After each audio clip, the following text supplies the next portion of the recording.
Allez hop, un tuto maquillage printanier, ça vous dit? Alors c'est parti. Avant toute chose, il faut se nettoyer les mains avec du savon antibactérien dans tout le recoin et surtout en dessous des ongles. On rince et on sèche. Deuxième étape, on se nettoie le visage avec un gel nettoyant doux adapté à votre type de peau. Une noisette suffit. On fait des mouvements circulaires et on rince.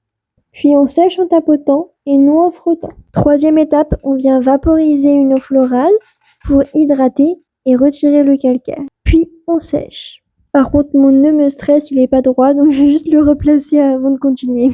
Quatrième étape, on vient hydrater le contour des yeux avec une crème contour des yeux. Un grain de riz suffit pour l'ensemble du contour des yeux. Puis, on fait des petits massages drainants. Étape 5, on vient appliquer une pipette de sérum pour traiter les problématiques de peau, également accompagné de soins drainants.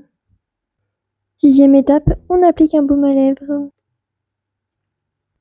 Septième étape, on vient appliquer notre crème de jour. Si votre crème de jour se présente sous forme de poux, attention à bien prendre une spatule pour prélever la matière et de la laver entre chaque utilisation pour éviter le transfert de bactéries. Notre peau est nettoyée, hydratée, matifiée et lumineuse tout en étant rebondie, maintenant prête à accueillir le maquillage. On y va? C'est parti! Étape 8, on vient appliquer une base de teint pour préparer votre peau à accueillir les produits de maquillage. Une noisette suffit et ça permet également une meilleure tenue de votre maquillage. Étape 9, on vient appliquer notre anti-cerne sur les zones à corriger. Pour moi, ce sera les cernes, les ailes du nez, le menton et les imperfections que j'ai sur les joues. J'humidifie mon Beauty Blender et je tapote. On en parle de ce glow, il est incroyable cet anti-cerne. Pour l'étape 10, on vient appliquer une poudre libre pour fixer l'anti-cerne au niveau du contour des yeux et de la zone T. Attention, on n'applique pas directement sur la peau. On prélève la matière, on retire l'excédent sur la paume de la main et puis maintenant, on peut appliquer sur la zone souhaitée. Ça permet que ça ne rentre pas dans les ridules.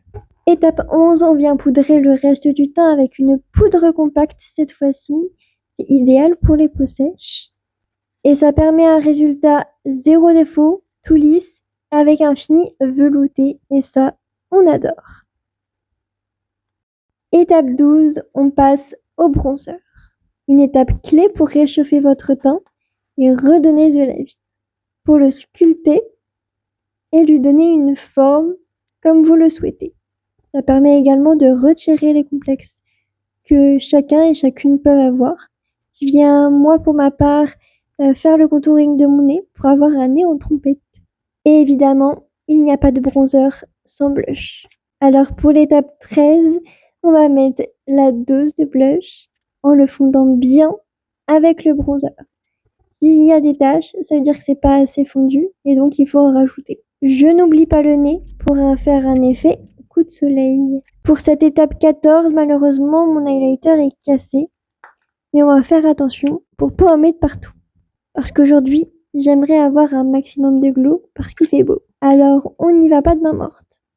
Oh, c'est joli, hein? Étape 15, on passe aux yeux et pour cela, je prends une palette de chez Nocibé et prendre un fard corail pailleté que je viens mettre en coin externe de mon œil et que je viens bien estomper en forme éventail. Bien entendu, si vous me connaissez, vous savez qu'on rajoute toujours beaucoup de paillettes. Et on estompe évidemment. Étape cruciale à tout maquillage, le mascara. Pour avoir de la longueur, de la définition, du volume et de la couleur. Et surtout que ça tienne dans le temps. Vraiment, il n'y a pas photo entre les deux yeux là. On passe au deuxième œil et waouh, c'est trop joli. On adore. On passe maintenant à la petite touche spéciale, le blanc pailleté en coin interne pour agrandir le regard et donner du caractère. Ça, c'est une étape super importante si vous avez la paupière tombante parce que ça permet de focaliser le regard sur une autre partie de l'œil. Étape 18, on redessine les sourcils parce que oui, je n'aime pas sortir sans avoir dessiné mes sourcils. C'est pour moi un indispensable. Je ne peux pas sortir sans avoir fait mes sourcils. Pas possible. Parce que comme j'ai la flemme de m'épiler tous les 4 matins, et bah, j'ai besoin de leur donner une petite forme quand même. Vous êtes pas d'accord? Il n'y a pas photo. Ça permet de donner du caractère au regard. Et bien évidemment, on brosse pour estomper. Et pour la touche originale de ce maquillage, je viens faire un mélange de bleu pastel et de lilas pastel pour faire mon ras de cils inférieur. Parce que la simplicité, c'est bien 2 secondes, mais il faut être original de temps en temps. Et oui, je fais ce maquillage juste pour rester chez moi. Ne cherchez pas à comprendre, des fois on a juste envie de se sentir belle. On termine avec les lèvres, donc je commence par mettre un rouge à lèvres rouge mat au creux des lèvres que j'estompe.